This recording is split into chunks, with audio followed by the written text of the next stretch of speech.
इस लेक्चर में बेटा हम असर्शन रीजनिंग देखेंगे, लेसन नंबर 5, 6 और 7 की। देखते हैं पहला क्वेश्चन क्या कहता है। असर्शन है the angle of dip is maximum at poles of earth. अच्छा, रीजन है magnetic field lines are parallel to the surface of earth at poles. नहीं, असर्शन तो ठीक है, रीजन गलत है। डिप एंगल जो है वो वर्टिकल एंगल होता है आपके मैग्नेटिक कंपास का। ठीक है, जब आप मैग्नेटिक कंपास को रखते हो तो इक्वेटर पे नॉर्थ और साउथ पोल इक्वली अट्रैक्ट कर रहे होते हैं, इसलिए डिप एंगल 0 होता है। लेकिन जब पोल पे आते हो आप, नॉर्थ पोल पे या साउथ पोल पे, तो नॉर्थ को साउथ और साउथ को नॉर्थ पोल अट्रैक्ट करता है अपनी तरफ, जिस वजह से एंगल 90 डिग्री आता है वर्टिकली। ठीक है, ये तो आपका असर्शन ठीक, रीजन गलत। अगला assertion, both A metre square and joule T raised to the power -1, ठीक है, are the unit of magnetic dipole moment. हाँ ठीक है, मैग्नेटिक डाइपोल मोमेंट को आप एम्पेयर मीटर स्क्वायर से भी दिखा सकते हो और जूल पर टेस्ला से भी दिखा सकते हो, दोनों बातें ठीक है। अच्छा, एक तो बात ये हुई। दूसरा, both the unit are equivalent to each other. हाँ, दोनों यूनिट एक दूसरे से इक्विवेलेंट है। याद रखो, ये दो यूनिट दी है आपको किसकी? मैग्नेटिक डाइपोल मोमेंट की। मैग्नेटिक डाइपोल मोमेंट को आप दिखा सकते हो, एक फॉर्मूला था इसका करंट और एरिया का, जिससे पहली यूनिट बनी है करंट मल्टीप्लाई में एरिया, और एक है चार्ज के साथ Q इंटू 2A। ठीक है, आगे चलते हैं। Assertion, the true geographical north direction is found by using a compass needle. जो ट्रू जियोग्राफिकल नॉर्थ है उसकी डायरेक्शन कंपास निडल से फाइंड करिए, गलत। Magnetic meridian of earth is along the axis of rotation of अर्थ। नहीं, ये भी गलत है। मैग्नेटिक मेरिडियन जो होता है वो एक्सिस ऑफ रोटेशन ऑफ अर्थ पे नहीं होता, ठीक है, उसे परपेंडिकुलर होता है। और जो ट्रू जियोग्राफिकल नॉर्थ है वो नहीं, उसके साथ 11.3 डिग्री का एंगल रखता है, जिसे हम डिक्लाइंड एंगल कहते हैं। वो आपका मैग्नेट वहाँ पर आके आपका मैग्नेटिक कंपास नॉर्थ दिखाता है। ठीक है, ये बता रखा है मैंने आपको। अगला क्वेश्चन देखते हैं, क्वेश्चन नंबर 4। असर्शन है if a compass needle is kept at the magnetic north pole the compass needle may stay in any direction. हाँ, क्योंकि वो अगर किसी भी पोल के ऊपर रखा जाएगा तो गोल गोल घूमने लगेगा और गलत डायरेक्शन देगा। ठीक है, हॉरिजॉन्टली रखा जाएगा। इस बात में एक चीज़ और जोड़नी चाहिए थी, अगर एक कंपास निडल को रखा जाए हॉरिजॉन्टली, वर्टिकली तो वो फिर वही दे देगा आपको डिप एंगल। ठीक है, dip needle will stay vertical at north pole. हाँ, ये बात भी ठीक है, वही वाली बात है जो भी बताई मैंने आपको। दोनों बातें ठीक है, लेकिन दोनों एक दूसरे से रिलेट नहीं करती। अगला question, when radius of circular loop carrying a current is double. अगर रेडियस सर्कुलर लूप का, जिसके अंदर करंट कैरिंग लूप का, डबल कर दिया जाए तो उसका मैग्नेटिक मोमेंट भी बढ़ जाएगा, 4 टाइम्स हो जाएगा। हाँ, क्योंकि रेडियस जो मैग्नेटिक मोमेंट है वो है करंट इंटू एरिया। एरिया को आप πr² लिख सकते हो। अगर रेडियस डबल करोगे तो मैग्नेटिक मोमेंट 4 टाइम्स हो जाएगा। मैग्नेटिक मोमेंट डिपेंड करता है एरिया ऑफ लूप पे। दोनों बातें ठीक हैं और दोनों एक दूसरे पे डिपेंड भी करती है। ठीक है, आगे चलते हैं। अगला क्वेश्चन क्या कहता है, देखो।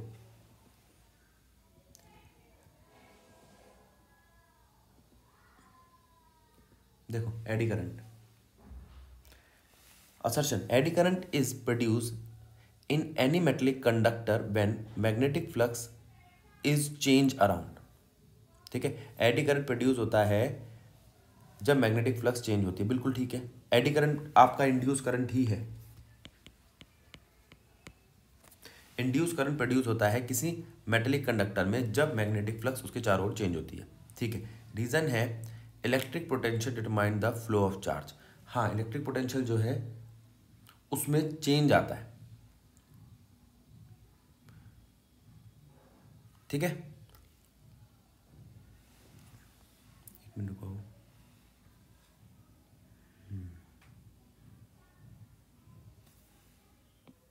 तो यहाँ पे ये असर्शन और रीज़न करेक्ट है, लेकिन रीज़न असर्शन का करेक्ट एक्सप्लेनेशन नहीं है। ठीक है, तो इस वाले का ऑप्शन बी होना चाहिए। अगला देखते हैं, assertion the quantity L by R possess dimensions of time. इसके लिए हमें इसको सॉल्व करना पड़ेगा L बाय आर को। Reason to reduce the rate of increase of current through a solenoid should increase the time constant L by R. आओ देखते हैं क्या कह रहे हैं। पहले L बाय आर की बात समझते हैं। आपको पता होना चाहिए कि EMF का एक फॉर्मूला है L D I by D T. ठीक, और अगर हम करंट की बात करें तो करंट होता है EMF बाय आर, यानी कि L D I by D T by R. तो D I by D T क्या हो गया आपका, D I by D T हो गया आपका I मल्टीप्लाई में R बाय L। अगर मैं I को I के साथ कंपेयर करूँ तो डायमेंशनली कंपेयर हो रहा है, तो यहाँ पे T किससे डायमेंशनली कंपेयर हो रहा है, L बाय आर से। अब देखो उसने L बाय आर ही बोला टाइम को। हाँ ठीक है, डायमेंशनली करेक्ट है, असर्शन ठीक है। To reduce the rate of increase of current through a solenoid, ये L by R constant increase करना चाहिए। अब देखो अगर मैं L बाय आर इसको लिखूं तो आएगा D I by D T is equals to I 1/L by R. और अगर मैं L बाय आर इंक्रीज करूंगा तो D I by D T reduce होगा। दोनों बातें ठीक है, असर्शन भी ठीक है, रीज़न भी ठीक है, और इक्वेशन अच्छा है, ध्यान रखना इसका। आगे assertion Faraday's law are consequence of conservation of energy. ठीक है, जो फैराडेज लॉ है वो कंजर्वेशन ऑफ एनर्जी का कंसिक्वेंस है। ठीक है, in a purely resistive AC circuit the current lag behind the EMF in phase. नहीं, रीज़न गलत है। ठीक है, आगे चलते हैं। असर्शन ठीक है, रीज़न गलत है। क्वेश्चन नंबर 4 पे चलते हैं। असर्शन में क्या कहता है, only a charge in magnetic flux through a coil maintain a current in coil if the current is continuous. ठीक है, ये बात तो ठीक है। असर्शन सिर्फ चार्ज बोल रहा हूँ मैं इसको, सिर्फ चेंज इन मैग्नेटिक फ्लक्स किसी कॉइल से करंट को इंड्यूस करता रहेगा कंटिन्यूअसली। हाँ जी ठीक है, आपको मैग्नेटिक फ्लक्स अगर आपने कांस्टेंट रखा तो इंडक्शन नहीं होगा, चाहे वो मैक्सिमम हो चाहे जीरो हो। वो जीरो से मैक्सिमम, मैक्सिमम से जीरो चेंज होता रहना चाहिए। अगर वो चेंज होता रहा, अगर वो चेंज होता रहा तो करंट इंड्यूस होता रहेगा। Reason the presence of large magnetic flux through a coil maintain a current in coil if current is continuous. बातें दोनों ठीक है, लेकिन एक दूसरे का करेक्ट एक्सप्लेनेशन नहीं है। अगर हम ज़्यादा मैग्नेटिक फ्लक्स पैदा करेंगे तो कॉइल इंड्यूस होता रहेगा, उसके अंदर करंट इंड्यूस होता रहेगा कॉइल के अंदर। दोनों बातें ठीक है। ठीक है, अब क्वेश्चन नंबर 5 देखते हैं। Assertion inductance coil are made up of copper. अगर हम इंडक्टेंस कॉइल की बात करें तो इंडक्टेंस कॉइल बनती है कॉपर से, जिससे रेजिस्टेंस को हम डिक्रीज कर सके। कॉपर एक अच्छा कंडक्टर है, और गुड कंडक्टर जो होता है उनकी रेजिस्टेंस बहुत कम होती है। Reason inductance current is more in wire having less resistance. दोनों बातें ठीक है, और एक दूसरे से रिलेट भी करती है, तो इसके लिए ऑप्शन होगा ए। जब रिलेट नहीं करती तो ऑप्शन होता है बी। आगे चलते हैं। नेक्स्ट क्वेश्चन, इसमें असर्शन क्या कह रहा है आपका, the true geographical north direction can not be found by using a compass needle. Question number 4 देखते हैं। Assertion only change in magnetic flux through a coil maintain a current in coil if current is continuous. हाँ, अगर current continuous है और magnetic flux change हो रहा है तो मैग्नेटिक फ्लक्स का चेंज ही करंट इंड्यूस कर सकता है।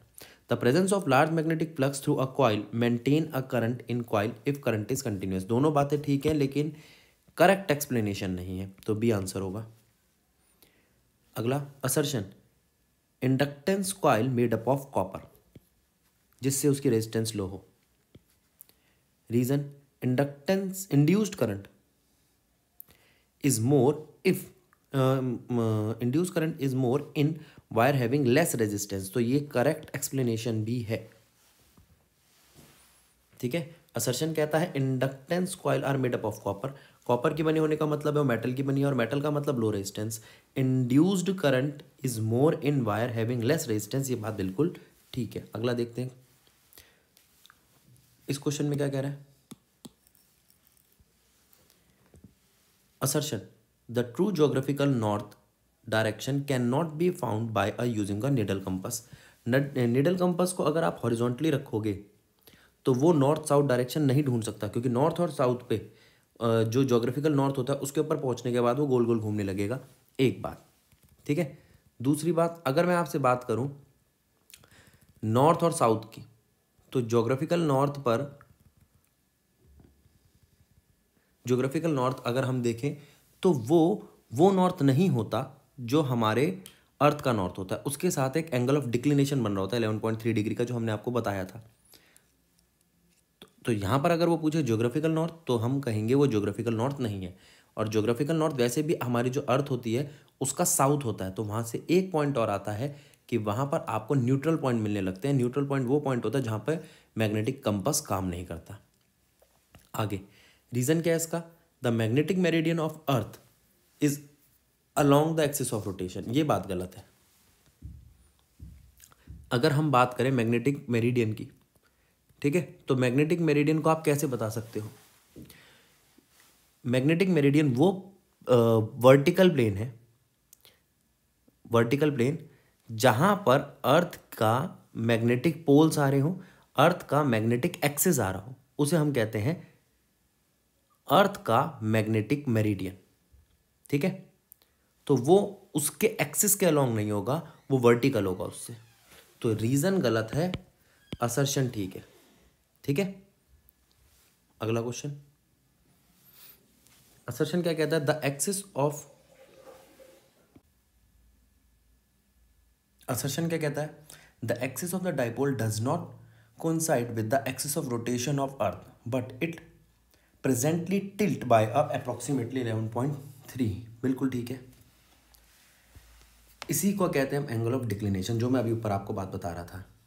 Reason, the magnetic poles are located where the magnetic field lines due to the dipole enter और लीव द अर्थ। हाँ, दोनों बातें ठीक है, असर्शन भी ठीक है, रीजन भी ठीक है। मैग्नेटिक पोल्स वहां पर लोकेट करते हैं जहां पर मैग्नेटिक फील्ड लाइंस एंटर कर रही होती है अर्थ में या बाहर निकल रही होती है। इस फिगर से आप समझ सकते हो। आगे assertion, unlike in case of bar magnet, the field lines go into the earth at north magnetic pole and come out from the south magnetic pole। हाँ बिल्कुल ठीक है, बार मैग्नेट में क्या होता है, नॉर्थ से निकलती है और साउथ में एंटर करती है। हम मान के चलते हैं जो हमारी मैग्नेट है वो अंदर, जो अर्थ के अंदर रखी है वो उल्टी रखी हुई है, इसलिए ऐसा बोल रहा है। तो असर्शन तो ठीक है। रीजन क्या है, the magnetic north was the direction to which the north pole of a magnet needle is pointed. हाँ बिल्कुल ठीक है, मैग्नेटिक नॉर्थ पोल वो होता है जहां पर हमारी मैग्नेट का नॉर्थ पोल पॉइंट कर रहा होता है, क्योंकि वो बेसिकली अंदर से साउथ होता है, जिसको हमारा नॉर्थ पोल अट्रैक्ट कर रहा होता है। The north pole of magnet was so named as it was the north seeking pole. हाँ, जो मैग्नेट का नॉर्थ पोल है उसका नाम ही नॉर्थ पोल इसलिए पड़ा था क्योंकि वो अर्थ के नॉर्थ पोल को ढूंढता है।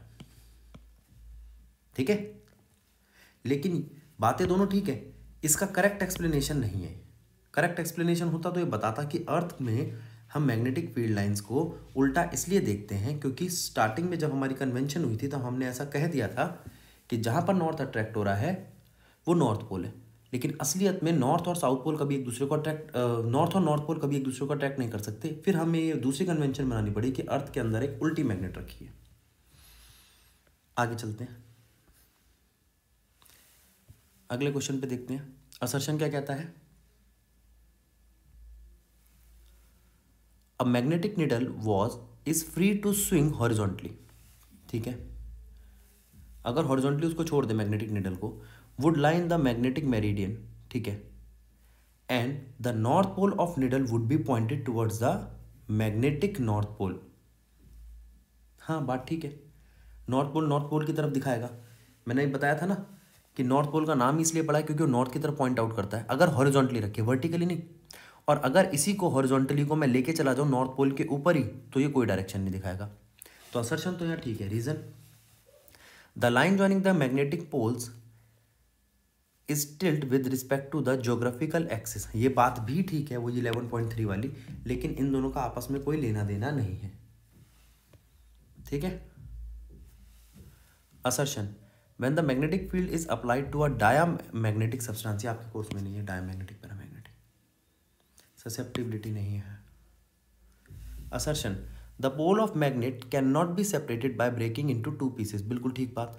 The magnetic moment will be reduced to half when the magnet is broken into two equal pieces।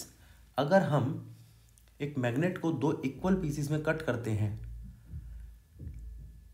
तो क्या वो दो बराबर बराबर हिस्सों में अपना मैग्नेटिक मोमेंट बांट देता है? तो पहले आपको पता होना चाहिए कि मैग्नेटिक मोमेंट क्या होता है।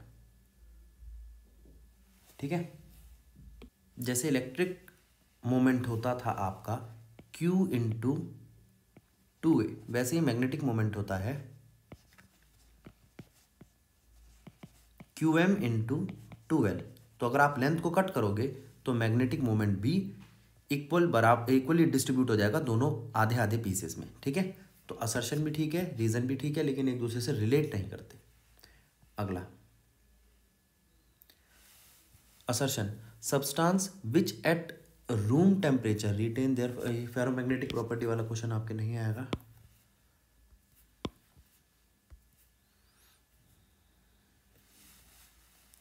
आगे देखते हैं। The flux through a close surface in that case is given by E.ds Q by epsilon naught. ठीक है, ये इलेक्ट्रिक की बात कर रहा है। According to Gauss law for the magnetic flux in close surface is zero. दोनों बातें ठीक है, दोनों स्टेटमेंट ठीक है। ससेप्टिबिलिटी नहीं है आपके कोर्स में। चलो आगे चलते हैं। लेसन नंबर 6 के असर्शन रीजन पे आ गए हम। असर्शन कहता है Faraday's law are consequence of conservation of energy. बिल्कुल ठीक। In purely resistive AC circuit the current lag behind the EMF in phase. ये गलत है, दोनों सेम फेज में होते हैं। ठीक है, तो इसमें असर्शन ठीक है, रीजन गलत है। आगे, assertion, Lenz law violate the principle of conservation of energy. नहीं, Lenz law conservation of energy को मानता है, तभी वो कहता है कि जितना EMF आप पैदा करोगे उतना ही वो उल्टा काम करेगा। अगर EMF इंक्रीज, कोई भी चीज़ इंक्रीज करेगी तो ये उसको रिड्यूस करने के लिए नेगेटिव कर देगा। Reason, induce EMF always oppose the change in magnetic flux. ये बिल्कुल सही बात है, रीजन बिल्कुल ठीक है, असर्शन गलत है। ठीक है, आगे, assertion, in equation F equals to QE plus VB where V equals to 0 any force on the charge must arise from the electric field term alone. बिल्कुल, अगर V 0 हो गया तो मैग्नेटिक फोर्स नहीं लगेगी। Reason, to explain the existence of induce EMF और induce current in static conductor, एक रुके हुए कंडक्टर में kept in a time varying magnetic field, we must assume that time vary with magnetic field generated an electric field। ठीक है, वो कह रहा है कि हाँ, रीजन भी ठीक है और समझा भी सही रहा है।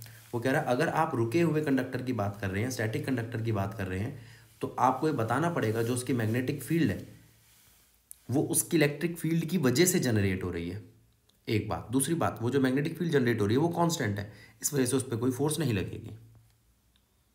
आगे चलते हैं, यहाँ दोनों बातें ठीक है, असर्शन और रीजन, और एक करेक्ट एक्सप्लेनेशन भी है।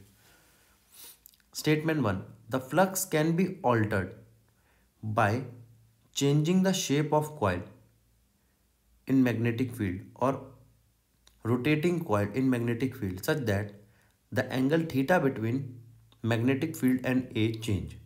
अगर आप एंगल चेंज करते हैं तो फ्लक्स ऑल्टर किया जा सकता है, क्योंकि फ्लक्स के फॉर्मूले में cos थीटा आता है।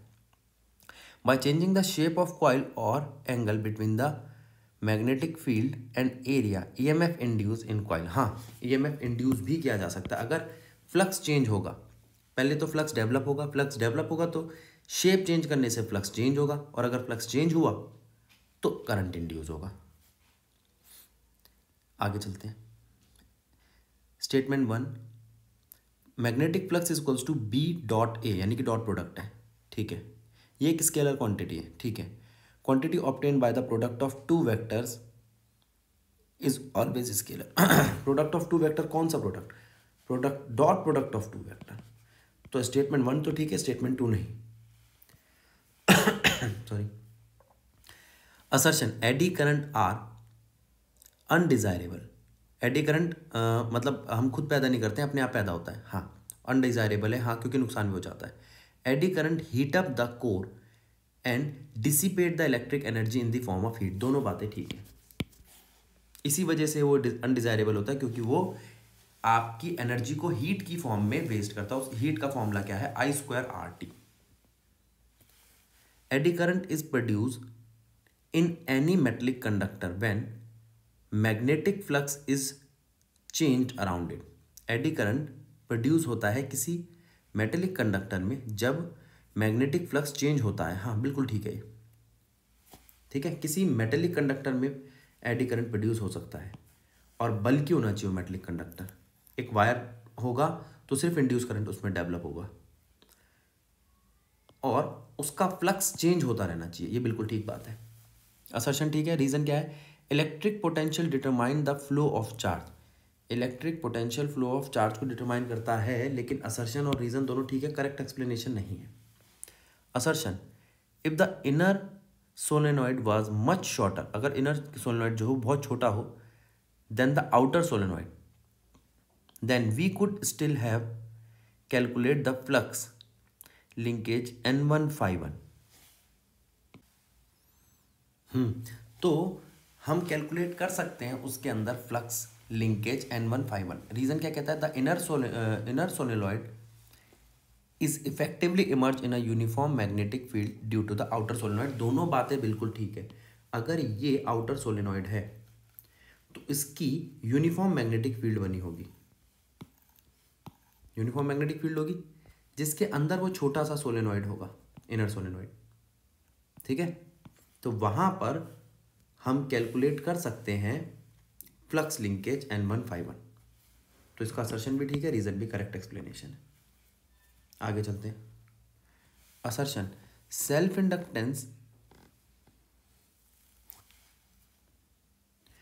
Inductance in electromagnetic analog of mass. बिल्कुल सही। सेल्फ इंडक्टेंस वही काम करता है जो मास करता था मैकेनिज्म में, और मोमेंट ऑफ इनर्शिया करता था रोटेशन में, ठीक है। अगला पॉइंट क्या कहता है? रीजन इसका क्या है? Work needs to be done against the back EMF in establishing the current. काम करना पड़ेगा आपको अगर वहां पर, हाँ, ये बात बिल्कुल ठीक है। असर्शन और रीजन दोनों ठीक है। वो वर्क ही आपका करंट के तौर पे स्टैब्लिश होता है जब आप ईएमएफ को इंड्यूस करते हैं, ठीक है। तो यहाँ पर वर्क और ईएमएफ का क्या रिलेशन है? ईएमएफ बोलो या पोटेंशियल बोलो, ये, ठीक है। और यहाँ पर चार्ज का रेट होकर आपको करंट मिलता है। अब वो कहता है assertion, the quantity L/R possess dimension of time. ये मैंने आपको पहले भी एक क्वेश्चन में कराया था, देखो। हम जानते हैं ईएमएफ होता है L/dI/dt, करंट होता है EMF/R। ईएमएफ की जगह रख सकते हो L di/dt by R। ठीक है, तो यहाँ से आपका di/dt क्या आता है, I/R/L। तो अगर आप ये देखें कि करंट की डायमेंशन इसके इक्वल है तो टाइम की डायमेंशन L/R के इक्वल है। आ जाओ फिर से, असर्शन ठीक है। To reduce the rate of increase of current through a solenoid we should increase the time constant L/R। देखते हैं, टू रिड्यूस द रेट, ये है वो रेट ऑफ करंट, हमें टाइम कांस्टेंट L/R को रिड्यूस करना पड़ेगा, इंक्रीज करना पड़ेगा। तो एक काम करो, इस फॉर्मूले को देखो, di/dt क्या आ रहा है आपका, वो आ रहा है I/R/L। ठीक है, R/L नहीं, हमें चाहिए L/R, तो इसको लिख लो I/L/R। ठीक है, अगर आपको ये रिड्यूस करना है तो आपको इंक्रीज करना पड़ेगा, बात बिल्कुल ठीक है। असर्शन रीजन दोनों ठीक है, लेकिन एक दूसरे पे डिपेंड नहीं करते।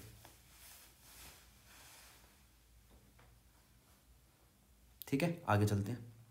Assertion, an AC generator is based on the phenomena of self induction, बिल्कुल ठीक है। Reason, in single coil we consider self induction only. हाँ, अगर दो कॉइल होती तो हम म्यूचुअल इंडक्शन की बात करते। अच्छा, यहां पर फिर गलत हो गया, AC जनरेटर म्यूचुअल इंडक्शन पे काम करता है। ठीक है, AC जनरेटर काम करता है म्यूचुअल इंडक्शन पे, एक बात। दूसरी बात, सिंगल कॉइल जो है वो कंसिडर कर सकते हैं सेल्फ इंडक्शन ओनली, रीजन ठीक है। आगे, assertion, inductance coil are made up of copper, ये भी थोड़ी देर पहले बताया था, क्योंकि उनकी लो रेजिस्टेंस होती है। आगे चलते हैं। Statement 1, if the magnetic field B is equals to 0, अगर मैग्नेटिक फील्ड 0 है तो उसका मैग्नेटिक फ्लक्स भी 0 होगा। हाँ, ये बात ठीक है। इफ मैग्नेटिक फ्लक्स इज 0 तो मैग्नेटिक फील्ड भी 0 होगी। ये जरूरी नहीं है, हो सकता है कि मैग्नेटिक फील्ड इक्वल और अपोजिट और कैंसिल कर रही हो। ठीक है, अगर number of magnetic field lines enter exit के इक्वल होगी तो भी मैग्नेटिक फ्लक्स 0 होता है, लेकिन वहां पर मैग्नेटिक फील्ड 0 नहीं होती। तो इसकी स्टेटमेंट 1 तो ठीक है, स्टेटमेंट 2 ठीक नहीं है। स्टेटमेंट 1, कॉइल और loop used for electromagnetic induction is made up of conducting material. जो कॉइल और लूप हम यूज करते हैं इलेक्ट्रोमैग्नेटिक इंडक्शन के लिए, वो कंडक्टिंग मटेरियल की होनी चाहिए। ठीक है, क्यों कंडक्टिंग मटेरियल की होनी चाहिए, जिससे रेजिस्टेंस को कम किया जा सके। दूसरी स्टेटमेंट क्या है, prepared by using wire which are coated with insulating material. Insulating material की इसलिए बना, उसके ऊपर हम कोटिंग कर देते हैं जिससे वो कॉइल जो एन कॉइल इस तरीके से वाउंड की गई है आपस में कंडक्शन ना कर ले और उसको एक बल्क मटेरियल ना बना ले। ठीक है, दोनों स्टेटमेंट ठीक है, लेकिन एक दूसरे से रिलेट नहीं करती। आगे, statement 1, the direction of induce EMF is always such to oppose the change in cause, इसी को कहते हैं लेंज लॉ। ठीक है, the conservation of energy apply to know the direction of induce EMF, ये बात भी ठीक है, Lenz law conservation of energy को मानता है। Electric field produced by static charge have different property from those produced by time varying magnetic field. हाँ, ये बात ठीक है, जो स्टैटिक चार्ज से पैदा की जाती है इलेक्ट्रिक फील्ड और जो जिसमें रेट लगता है, टाइम वेरिंग मैग्नेटिक फील्ड का मतलब है जिसमें रेट लगता है, जिसमें रेट लगता है वहाँ पर जो मैग्नेटिक फील्ड प्रोड्यूस की जाती है वो ऑल्टरनेटिव होती है, और स्टैटिक चार्ज से जो प्रोड्यूस की जाती है वो डायरेक्ट होती है, वो ऑल्टरनेटिंग नहीं होती। ये डिफरेंस है इन दोनों के बीच में। ये स्टेटमेंट ठीक है। Electric field lines of electric field due to static charge from a close loop form नहीं बना सकती, इलेक्ट्रिक फील्ड कभी भी क्लोज लूप नहीं बना सकती। Magnetic field lines close loop बना सकती है। अब देखते हैं, in a galvanometer with metallic core when coil oscillate electromagnetic damping occur. हाँ, अगर कॉइल ऑसिलेट करेगी तो लेंज लॉ लग जाएगा। ठीक है, और लेंज लॉ के हिसाब से वहाँ पर एडी करंट प्रोड्यूस होने लगेगा। जब कॉइल ऑसिलेट करेगी तो एडी करंट प्रोड्यूस होगा, और एडी करंट प्रोड्यूस होगा तो वो उस गैल्वेनोमीटर को डेड बीट बना देगा। ठीक है, डैम्पिंग करके। Statement 2, eddy current generate in the core oppose the motion and bring the coil to rest quickly. दोनों स्टेटमेंट ठीक है और एक दूसरे पे डिपेंड भी करती हैं। अगला statement 1, inductance coil are made up of conductor. हाँ, इंडक्टेंस की coil made up of conductor क्योंकि उनकी रेजिस्टेंस लो होती है। 36 बार आ गया एक ही क्वेश्चन, ठीक है, तो ध्यान दे लेना इस पे।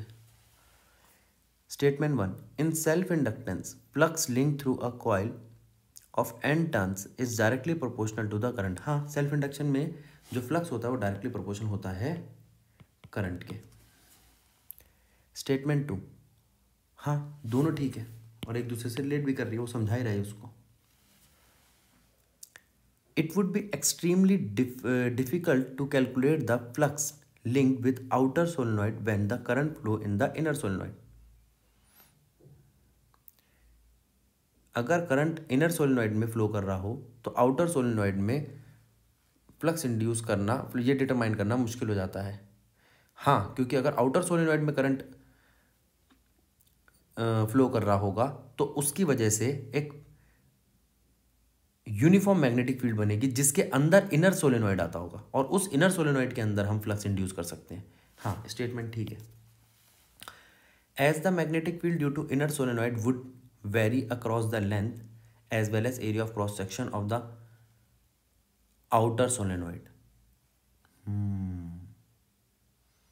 रीजन ये ठीक नहीं है, गलत है। As the magnetic field due to the inner solenoid would vary across the length of, across the length नहीं बोलना चाहिए था इसको, एरिया ऑफ क्रॉस सेक्शन पे तो कर भी सकता है वेरी, ठीक है।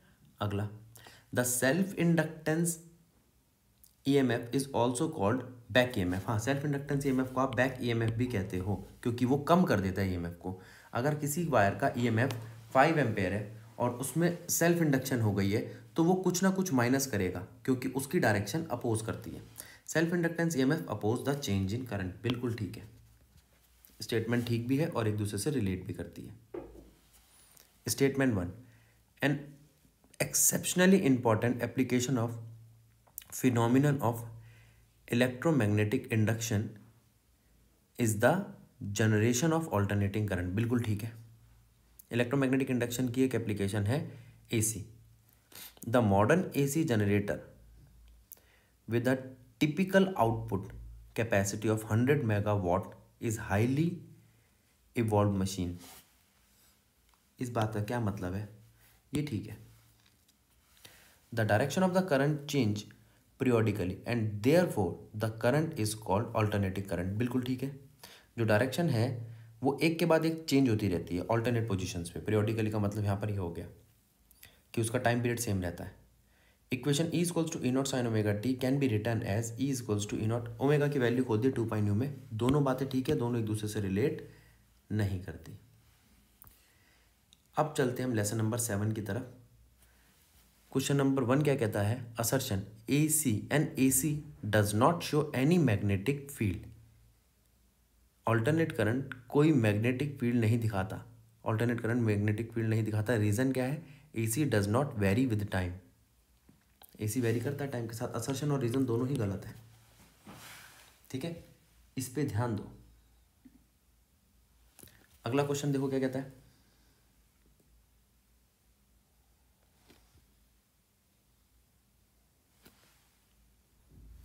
सेकंड क्वेश्चन पे ध्यान देते हैं क्या कहता है।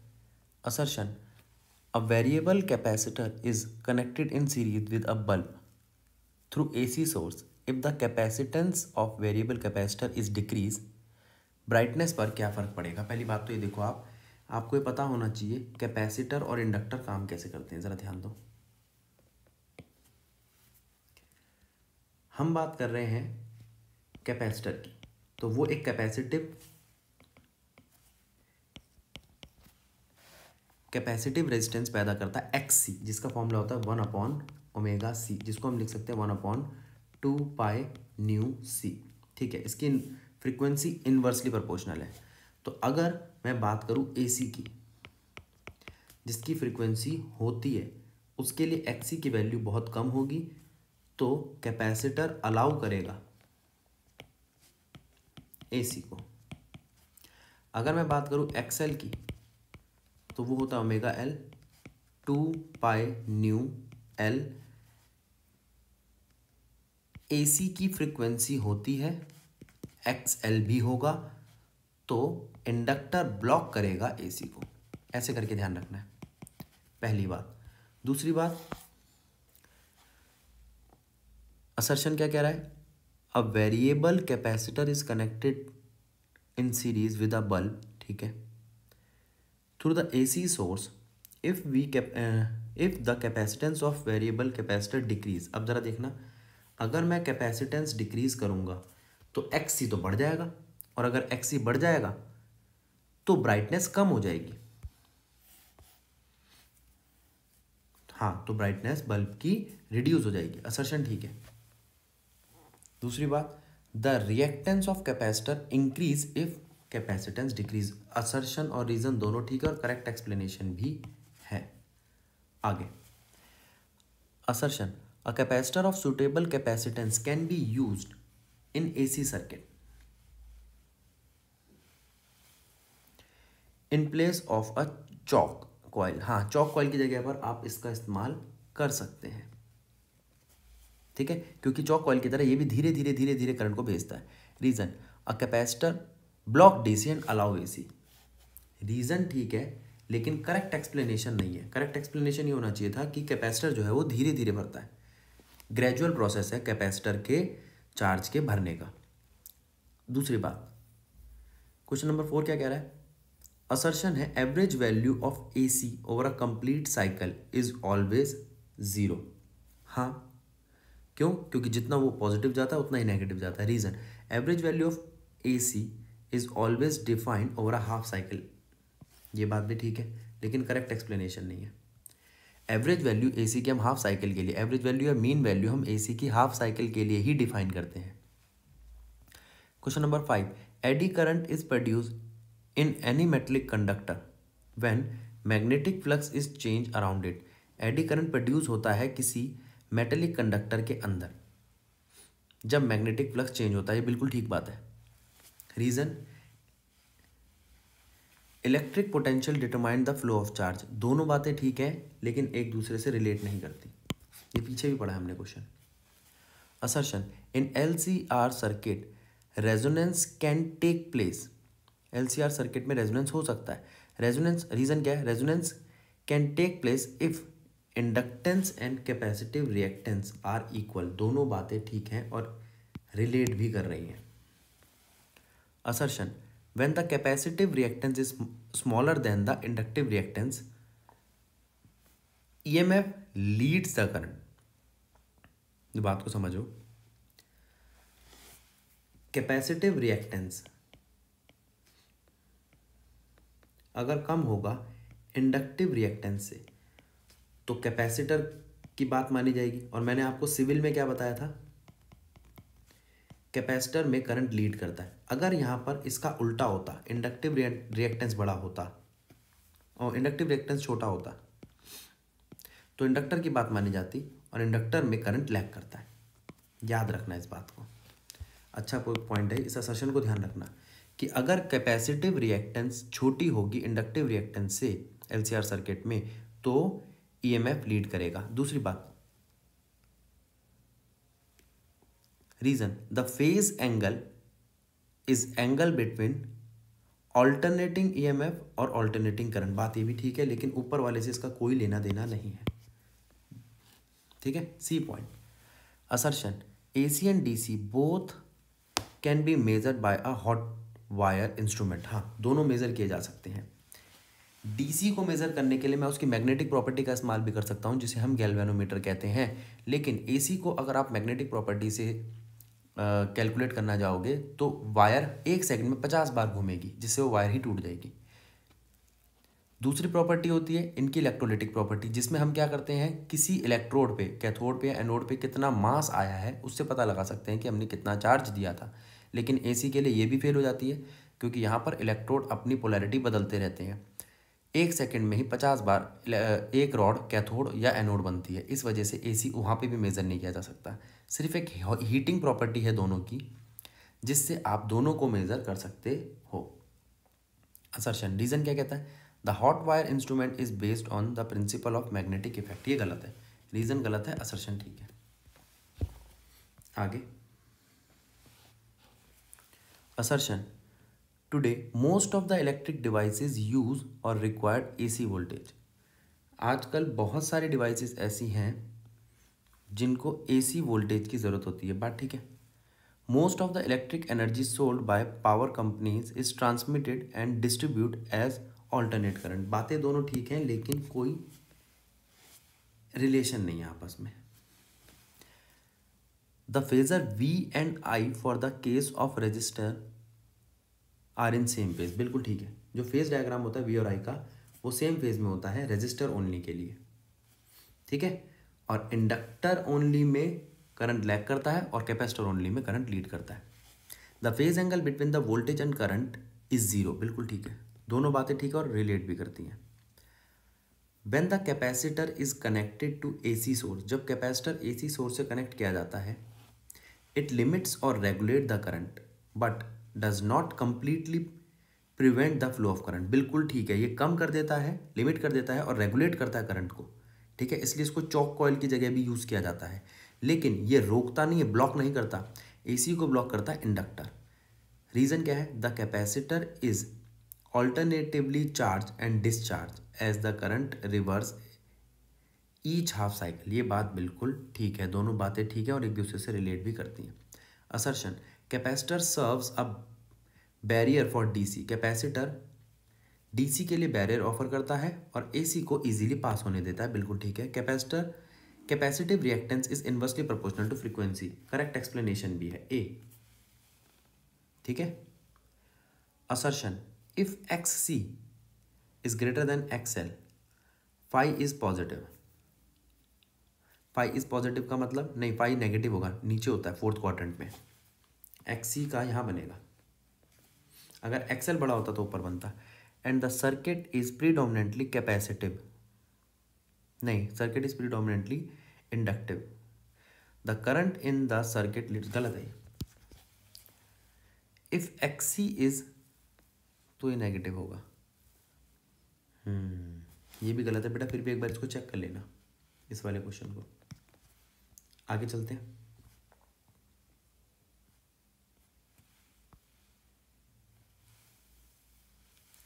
असर्शन, इन RLC या LCR circuit the voltage across a resistor, inductor and capacitor is 8, 16 and 10 respectively. The resultant EMF is 10 volt. ठीक है, तो इसको तो सॉल्व करना पड़ेगा न्यूमेरिकली, वैल्यू रखनी पड़ेगी इस फॉर्मूले में, ठीक है। असर्शन ठीक है, रीज़न भी ठीक है। अगर ऐसा कोई क्वेश्चन आया तो असर्शन ठीक ही होता है, सॉल्व करके ही दिया जाता है और करेक्ट एक्सप्लेनेशन भी है। यही फॉर्मूला लगेगा V√VR² plus VL minus VC का होल स्क्वायर। आगे assertion, resonance phenomenon is exhibited by circuit only if both and L and C are present in circuit. हाँ, रेजोनेंस फिनोमिना मैं तभी लगा सकता हूँ जब L और C दोनों हों। Reason, voltage across L and C cancel each other. हाँ, ये बात बिल्कुल ठीक है, वो दोनों एक दूसरे को कैंसिल कर देते हैं और हमारा जो करंट आता है वो VM/R आता है, ठीक है। और जो टोटल हमारा वोल्टेज अपीयर होता है वो सिर्फ रेजिस्टर पे अपीयर होता है। दोनों बातें ठीक है और करेक्ट एक्सप्लेनेशन भी है। आगे assertion, in series LCR circuit resonance can take place. अगर मैं LCR सर्किट की बात करूं तो रेजोनेंस वहां पर हो सकता है। Reason, resonance takes place if inductance and capacitive reactance are equal. ये दोनों ठीक है लेकिन करेक्ट एक्सप्लेनेशन नहीं है। अगर XL XC के बराबर होगा, ये ऊपर वाले क्वेश्चन में कह रहा है अगर XL XC के बराबर होगा तो ही रेजोनेंस आएगा रीजन में, ठीक है। Assertion, the wire used for the winding of transformer has some resistance. उसकी कुछ रेजिस्टेंस होनी चाहिए, मिनिमम रेजिस्टेंस होनी चाहिए जितना हो सके। Reason, energy is lost due to heat produce in wire. ये बात ठीक है, रीजन ठीक है, असर्शन ठीक है। असर्शन में एक दिक्कत ये है, हैज सम रेजिस्टेंस की बात सिर्फ इस वजह से कह सकते हो कि अगर रेजिस्टेंस ही नहीं होगा तो करंट फ्लो नहीं होगा। वैसे रेजिस्टेंस जितना हो सके कम से कम होना चाहिए, ठीक है, ट्रांसफार्मर में। और इस रेजिस्टेंस को लो करने के लिए हम किसका यूज़ करते हैं? कॉपर की वायर का यूज़ करते हैं। और एनर्जी का लॉस जो हीट की फॉर्म में हो रहा है वो नुकसान है। आगे देखते हैं। Statement the alternating current lag behind by lag behind the EMF by phase angle 5/2 when AC flow through inductor। हाँ, करंट लैग बिहाइंड करता है इंडक्टर में, मैंने अभी पहली वाली स्टेटमेंट में आपको बताया था, क्योंकि इंडक्टिव रिएक्टेंस इंक्रीज करता है फ्रीक्वेंसी को AC सोर्स के लिए। ठीक है, अगर फ्रीक्वेंसी बढ़ेगी तो इंडक्टिव रिएक्टेंस बढ़ेगा, इंडक्टिव रिएक्टेंस बढ़ेगा तो AC का सोर्स कमजोर हो जाएगा, वो करंट कम पास करेगा। दोनों बातें ठीक और करेक्ट एक्सप्लेनेशन भी है। Statement 1 the opposition offered by the AC circuit to the flow of AC through it is defined as impedance. बिल्कुल ठीक है, AC सर्किट में AC करंट को फ्लो करने से जो अपोज करता है वो हो सकता है R, हो सकता है XL, हो सकता है XC, या इनको कंबाइन करने पर बना हुआ Z, जिसे हम इम्पीडेंस कहते हैं। ठीक है, और उसकी यूनिट ओम होगी। बिल्कुल सही है। The opposition offer by the inductor और कैपेसिटर और both to flow the AC through it is defined as reactance. बिल्कुल ठीक है, दोनों बातें ठीक है, लेकिन करेक्ट एक्सप्लेनेशन नहीं है। ये स्टेटमेंट वालों में करेक्ट एक्सप्लेनेशन वैसे भी कमी मिलती है। अब आगे देखते हैं। A capacitor of suitable capacitance can be used in an AC circuit in place of chalk coil. ये बिल्कुल अभी थोड़ी देर पहले ही बताया था। ये दोनों बातें ठीक है। अगला question, there is always some flux leakage, that is not all the flux due to the primary passes through the secondary due to poor design of the core or air gaps in the core। बिल्कुल ठीक बात है। Statement 2 flux leakage can be reduce by winding primary और secondary coil one over the other. बिल्कुल ठीक है दोनों बातें, और एक दूसरे से कनेक्ट भी करती है। तो यहाँ पे आपके लेसन नंबर 7 की असर्शन रीजनिंग वाले क्वेश्चन होते हैं समाप्त।